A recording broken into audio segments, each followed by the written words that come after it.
تو یہ بھی گویا ان کی دست راست تھی، یہی تاثر تھا، اسی لیے ان کو مادر ملت کا خطاب بھی دیا گیا، جیسے قائد اعظم محمد علی جناح کو بابائے قوم کہا گیا۔ تو یہ بڑا حادثہ تھا جو اس وقت ہوا، اس کے اثرات بھی تھے۔ تاہم ایوب خان جب حکومت کر رہے تھے تو یہ میں کئی مرتبہ عرض کر چکا ہوں کہ جو لوگ صلاحیتوں کے ساتھ پیدا ہوتے ہیں ان کو جو میدان میسر آتا ہے اسی میں ان کو راستے تلاش کرنے ہوتے ہیں۔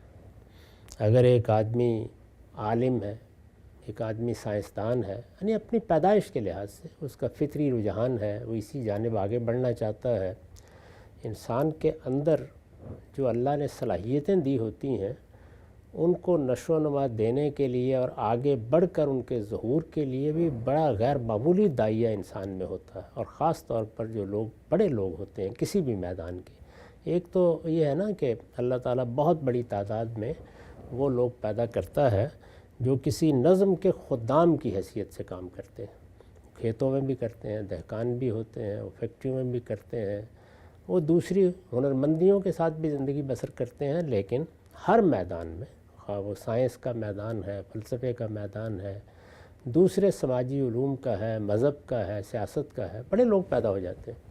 تو اس طرح کے بڑے لوگ جب پیدا ہو جاتے ہیں تو وہ اپنے لیے میدان تلاش کرتے ہیں۔ میدان تلاش کرنا ناگزیر ضرورت ہوتی ہے، یعنی جب ایک آدمی کوئی خاص صلاحیت لے کے پیدا ہوا ہے تو وہ یہ دیکھے گا نا کہ اب اس صلاحیت کے لیے میری کیا ضرورتیں ہیں، ان کے لیے وہ پڑھتا بھی ہے، لکھتا بھی ہے، اپنی تربیت بھی کرتا ہے، ایسے لوگوں کو بھی تلاش کرتا ہے جو اس سے پہلے بڑے لوگ ہوں، ان سے وہ کچھ سیکھ سکے۔ اس طرح کے تمام معاملات آپ سے آپ ہونا شروع ہو جاتے ہیں، ہر میدان میں ہوتے ہیں۔ اس وقت بھی آپ دیکھتے ہیں کہ جن لوگوں میں غیر معمولی صلاحیت ہوتی ہے وہ جب یہ اندازہ کر لیتے ہیں کہ ان کے لیے اپنے ملک میں تعلیم پانے کے وہ مواقع نہیں ہیں یا کام کرنے کی وہ سہولتیں نہیں ہیں، تو دنیا بھر کو دیکھتے ہیں کہ اب کہیں جانا ہے۔ تو ذوالفقار علی بھٹو صاحب بھی اپنے میدان کے لحاظ سے ایک بڑے آدمی تھے، اور وہ میدان کیا ہے؟ وہ میدان اصل میں سیاست کا میدان ہے، یا جس کو آپ سادہ لفظوں میں کہیے سیادت و قیادت کا میدان ہے۔ انسان اپنے پس منظر کے لحاظ سے، اپنی صلاحیت کے لحاظ سے، اور جو اللہ تعالیٰ نے اس کے اندر ایک رجحان پیدا کیا ہوتا ہے اس کے لحاظ سے جیسے ہی اپنے آپ کو پہچاننا شروع کرتا ہے تو وہ اپنے باطن کے ہیجان میں مبتلا ہو جاتا ہے۔ باطن کا ہیجان، یہ میں نے کسی برے معنی میں استعمال نہیں کیا، یعنی علم کا ہے تو ڈھونڈتا پھرتا ہے، کوئی راستہ ملنا چاہیے، بات سمجھنی چاہیے، یہ کیا ہے جس کو میں نے اپنے والدین سے پایا ہے، اپنے اساتذہ سے پایا ہے۔ تو ایک خاص طرح کے اضطراب کی کیفیت پیدا ہو جاتی ہے، وہ جس کو شاعر مشرق نے کہا ہے نا کہ تیرے بحر کی موجوں میں اضطراب نہیں۔ تو یہ اضطراب اگر آپ غور کریں تو باصلاحیت لوگوں میں بہت زیادہ ہوتا ہے، اور وہ چاہتے ہیں کہ ان کو مواقع بھی ملے، اس کا ظہور بھی ہو۔ وہ بھی ایک ایسی شخصیت تھے۔ اس طرح کی شخصیات جب اپنی زندگی کی ابتدا کرتی ہیں تو اس وقت سے یہ دیکھنے کی ضرورت نہیں ہوتی کہ انہوں نے اخلاقی فیصلے کیا کیے ہیں، وہ تو پیغمبروں کا معاملہ ہے کہ ان کے اخلاقی فیصلے بھی پہلے دن سے جب وہ اپنی بات کی ابتدا کرتے ہیں تو غیر معمولی ہوتے ہیں، بہت اعلیٰ معیار کے ہوتے ہیں۔ اسی لیے اللہ تعالیٰ نے ان کو خراج تحسین پیش کیا ہے کہ وہ خیار الناس ہوتے ہیں اور ان کا انتخاب کیا جاتا ہے۔ ہمہ شمہ کا معاملہ یہ نہیں ہے۔ تو انسان پہلے مرحلے میں تو جگہ تلاش کر رہا ہوتا ہے۔ اس وقت ماشاء اللہ تھا، ایوب خان کی حکومت تھی، ایوب خان کا توتی بول رہا تھا، تاثر یہ بن گیا تھا کہ ایک بڑی غیر معمولی شخصیت نے قوت کے بلبوتے پر اس ملک کا اقتدار سنبھال لیا ہے، تو اب شاید اس ملک کی سیاسی تقدیر انہی کے ساتھ وابستہ ہے۔ اس میں وہ بھی آگے بڑھے، ان کا اپنا خاندان اگر پس منظر کے لحاظ سے دیکھیں تو سر شاہ نواز کے بیٹے ہیں، وہ سیاست و قیادت ہی کا پس منظر رکھتے تھے، تو پس منظر بھی وہی تھا، صلاحیت بھی غیر معمولی تھی۔ اور ہمارے جیسے ملکوں میں جو لوگوں کی نفسیات بنتی ہے اس کا اگر آپ جائزہ لے کے دیکھیں تو اس میں 3 چیزیں بہت اہم ہیں، اور وہ تینوں ہی چیزیں ہمیشہ ان لوگوں پر وارد ہو جاتی ہیں جو قیادت اور سیادت کا خواب دیکھتے ہیں، جیسے ہی آپ تجزیہ کر کے دیکھیں گے۔ یعنی یہ ضروری ہے کہ ان کے ہاں مغربی علوم، مغربی ممالک، مغربی درسگاہوں کی کچھ نہ کچھ چھاپ ہو. یعنی دنیا کی حکومت چونکہ مغربی ملکوں کے پاس ہے، تو اگر یہ سرٹیفکیٹ بھی آدمی کے پاس ہو تو گویا یوں سمجھ لیجئے کہ سیادت اور قیادت کے لیے ایک شرط پوری ہو جاتی ہے. دوسری چیز یہ ہے کہ جو دنیا اس وقت قائم ہے وہ اس دنیا کے ساتھ مکالمے کی صلاحیت رکھتا ہو. اگر آپ غور کر کے دیکھیں تو اس میں جن چیزوں کی ضرورت ہوتی ہے وہ جس قیادت میں بھی پائی جائیں گی، لوگوں کی نگاہیں خواہ مخواہ اس جانب اٹھنا شروع ہو جاتی ہیں. اور تیسری چیز یہ ہے کہ لوگوں کو یہ اندازہ ہو کہ یہ جس سیادت اور قیادت کے میدان کا انتخاب کر رہا ہے اس کے وسائل بھی اس کے پاس ہیں. اگر آپ غور کر کے دیکھیں تو مولانا ابوالکلام آزاد کے مقابلے میں قائد اعظم کے انتخاب میں بھی ان تینوں چیزوں نے کردار ادا کیا. بڑی اہم بات. یہ ہمیشہ ہوتا ہے اور یہ ہر قوم کے لیے الگ ہو جاتا ہے. ضروری نہیں ہے کہ اس طرح کی چیز آپ کسی قاعدے میں ڈال دیں. ہر قوم کی نفسیات کا مطالعہ کر کے دیکھنا چاہیے. یہ تینوں چیزیں بدرجۂ اتم ان کی شخصیت میں موجود تھیں. اگر آپ دیکھیں تو وہ بہت پڑھنے والے تھے، ان کا تعلیمی پس منظر وہی تھا، انہوں نے مغربی درسگاہوں میں تعلیم پائی تھی. وہ اپنی بولنے کی صلاحیت، بات کرنے کی صلاحیت میں اس کا مظاہرہ کر رہے تھے. وہ دنیا سے بات کر سکتے ہیں. چنانچہ خود ایوب خان صاحب نے بھی ان کو جو ذمہ داری دی وہ دیکھیں وہ وزارت خارجہ کی ذمہ داری ہے. یعنی ایک ایسا شخص ہے کہ جو دنیا کی قوموں کے ساتھ بات کر سکتا ہے. تو ایک چھوٹا سا ملک جو نیا ملک ہے، ابھی وجود پذیر ہوا ہے، دنیا کی قوموں میں اس کو ایک نیم خود مختاری سی حاصل ہے. یہ تو میں کئی مرتبہ عرض کر چکا ہوں کہ پہلی دوسری جنگ عظیم کے فاتحین نے اس وقت دنیا کا نظم قائم کر رکھا ہے. اس میں جو آزادی یا اختیار حاصل ہے وہ کوئی کامل اختیار اور کامل آزادی نہیں ہے. براہ راست حکومت کی بجائے ایک بالواسطہ حکومت کا نظم دنیا میں قائم ہے. یہی اصل میں موجودہ ورلڈ آرڈر ہے. اس وقت ہم اسی میں جی رہے ہیں. اس کے لحاظ سے اگر آپ دیکھیے تو وہ سب شرائط پوری کرتے تھے اور بڑے غیر معمولی آدمی تھے. میں نے ان کو براہ راست سنا ہے، یعنی طالب علموں کے ساتھ گفتگو کرتے ہوئے بہت قریب سے بیٹھ کے سنا ہے. وہ ایک بڑی مؤثر شخصیت تھے. یعنی جو بھی ان کا مقدمہ ہے، جو بات بھی وہ پیش کرنا چاہتے ہیں، اس کے لیے موزوں ترین الفاظ، بہت اچھی کریفٹنگ، بات کیسے کرنی ہے، کہاں سے شروع کرنی ہے، اور ذہانت، فطانت. یہ صرف یہ نہیں ہے کہ میتاب ستارہ بلندی کی کیفیت تھی، بلکہ اس کے ساتھ اس کا ظہور ہوتا تھا ہر پہلو سے. یہ صورتحال تھی. اس میں میں سمجھتا ہوں کہ ان کو جو جگہ ملی وہ ہر لحاظ سے اس کے مستحق تھے. اب یہ ایک الگ بات ہے کہ آپ کسی کے نظریات سے اتفاق رکھتے ہیں یا اختلاف رکھتے ہیں، یا کسی نے جو اسکیم بنائی ہے اپنے کام کو انجام دینے کے لیے اس میں آپ کا زاویہ نظر اس سے مختلف ہے. اس پہلو سے میں آپ کوئی شخص ان پہ تنقید بھی کر سکتا ہے، لیکن سیادت اور قیادت کے لیے جو صلاحیتیں ہماری جیسی قوم میں ہونی چاہیے، میرا خیال ہے کہ قائد اعظم محمد علی جناح کے بعد اگر کوئی شخص آپ اپنی پوری تاریخ میں پیش کر سکتے ہیں تو وہ تنہا وہی ہے. اشغام صاحب، جس طریقے سے آپ نے ان کا ایک تعارف کرایا ہماری اس نئی نوجوان نسل کو، چونکہ آپ خود براہ راست جوانی میں مشاہدہ بھی کر چکے ہیں اور اس دور میں ایک شخصیت کا جو ایک اورا ہوتا ہے اس کو آپ نے محسوس بھی کیا ہے، تو کیا یہ کہا جا سکتا ہے کہ قائد اعظم تو بہت جلدی رخصت ہو گئے پاکستان بنانے کے بعد، اور ان کی قیادت کے زیر اثر جو کچھ اس ملک میں تبدیلیاں رونما ہو سکتی تھیں اس کا تو امکان ہی نہیں پیدا ہوا، لیکن پاکستان کی سیاسی تاریخ میں اس کے بعد پھر قدرت نے ایک موقع دیا ایک بڑے لیڈر کو پیدا کر کے ہم وہاں پر کچھ کر سکتے تھے. کچھ اس لیڈر کی اپنی کوتاہیاں کچھ ہوں گی، غلطیاں ہوں گی، تدبیر کی، حکمت عملی کی، کچھ سیاسی حالات، کچھ عالمی حالات، سب کچھ ہوگا، لیکن پاکستان کو پھر سے اوپر ابھرنے کا موقع ملا ان کی قیادت کی صورت میں. مل سکتا تھا. ان کو جب اقتدار ملا تو یہ آپ کے علم میں ہے کہ اس وقت ایک بڑا سانحہ ہو چکا تھا. یعنی پاکستان دو حصوں میں تقسیم ہو گیا. مشرقی پاکستان الگ ہو گیا. بنگلہ دیش ایک نئے ملک کی حیثیت سے دنیا کے نقشے پر نمودار ہو چکا تھا. وہ اقتدار کیسے ملا، انتخابات کیسے ہوئے، ان سب چیزوں پر گفتگو اور بحث مباحثہ ہو سکتا ہے.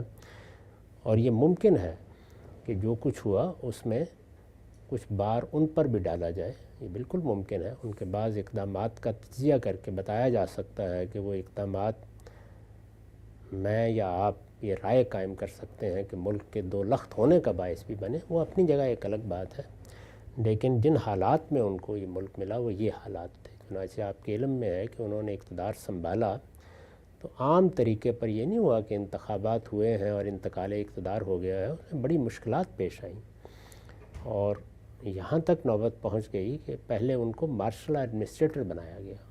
یعنی یہ ایک دلچسپ چیز تھی کہ فوج کے پاس چونکہ اقتدار تھا تو ایک فوجی ہی مارشل ایڈمنسٹریٹر کی ذمہ داریاں سنبھالے گا، عام طور پر تو یہی ہوتا ہے، تو ایک سیاسی رہنما کو یہ ذمہ داری دی گئی، اور پھر بتدریج انتقال اقتدار ہوا، یہاں تک کہ پھر ایک نیا نظم بنا، ایک نیا دستور بنا۔ اس وقت جو پاکستان میں دستور رائج ہے وہ ذوالفقار علی صاحب بھٹو کا بنایا ہوا ہے، 1973 کا دستور جس کو آپ کہتے ہیں۔ تو یہ دستور بھی انہوں نے ملک کو دیا، جس سطح کے وہ شخص تھے انہی سے یہ توقع بھی ہو سکتی تھی۔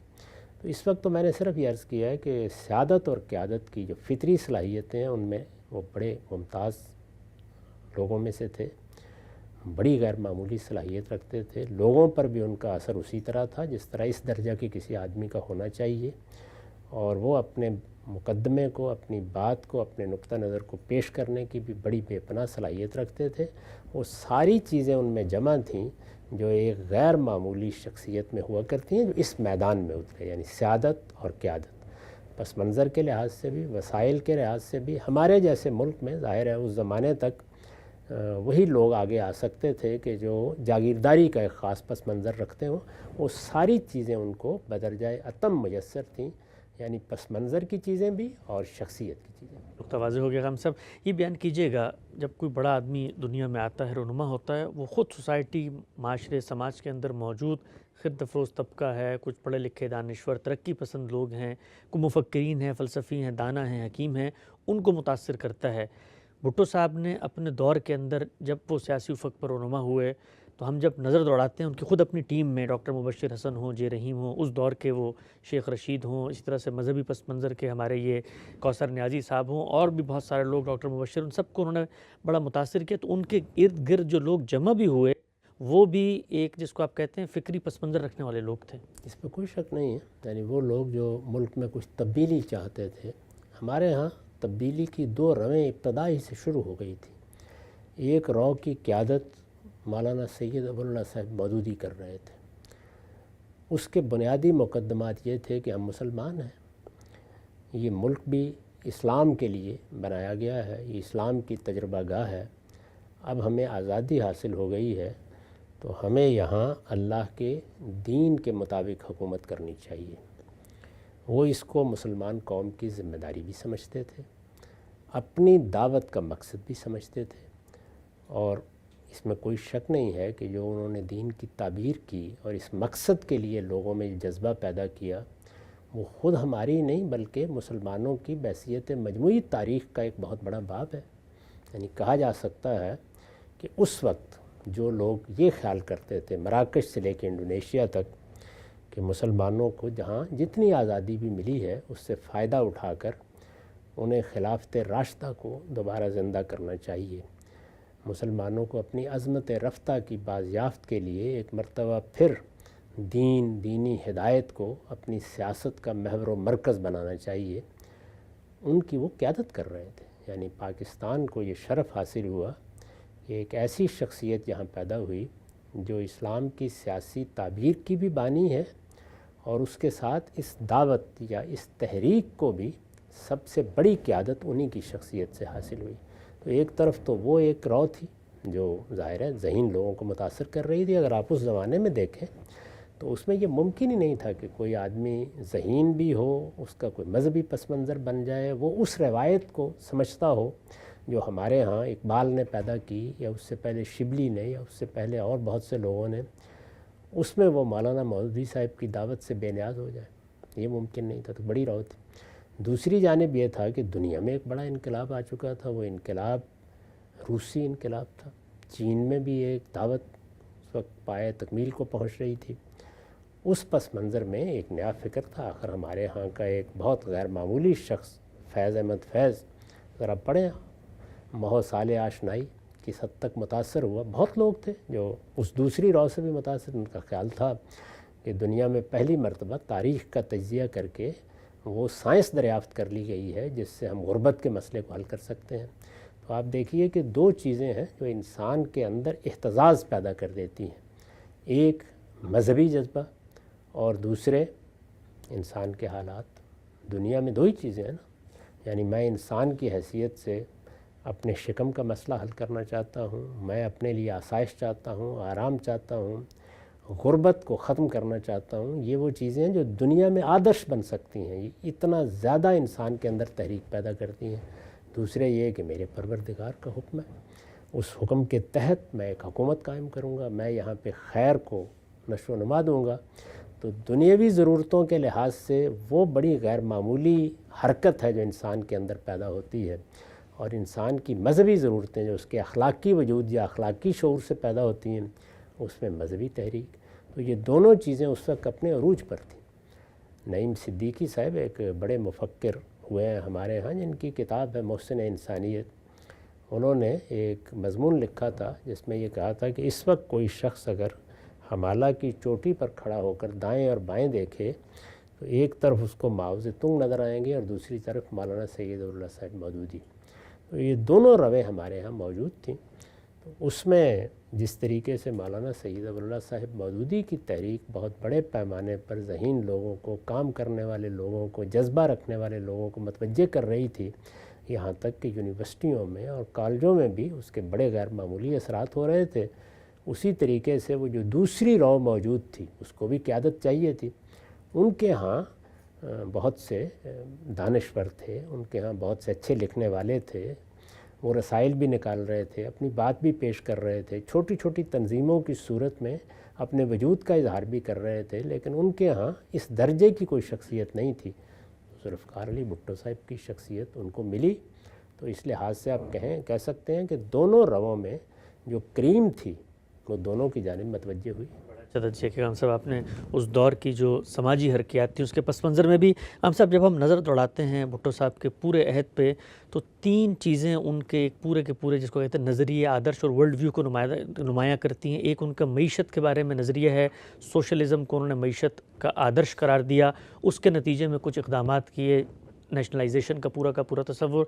پھر پاکستان کی تاریخ میں جو ایک بہت بڑا سول ملٹری کانفلکٹ ہے اس کے بعد میں انہوں نے کچھ اقدامات کیے، صدر بنے ہیں تو یحییٰ خان کو نظر بند کیا، جنرل گل حسن کا تقرر کیا، پھر ان سے کس طرح استعفیٰ لے کے ٹیکا خان اور پھر ضیاء الحق صاحب، ملٹری کے ساتھ ان کا ایک رویہ سامنے آتا ہے۔ اور تیسری چیز جو ہم نے دیکھی کہ خود سیاست کے میدان میں سیاسی مخالفین ہوں یا سیاسی تنازعات ہوں ان میں کیسے معاملہ کرنا ہے۔ میں چاہوں گا کہ ان تینوں پہلوؤں پہ الگ الگ آپ کا تجزیہ لوگوں کے سامنے میں رکھوں اور یہ جانوں کہ ان چیزوں کو غام صاحب کیسے دیکھتے ہیں۔ وقت یہاں پہ ختم ہوتا ہے، دوبارہ حاضر خدمت ہوں گے، اب تک آپ کو بہت شکریہ۔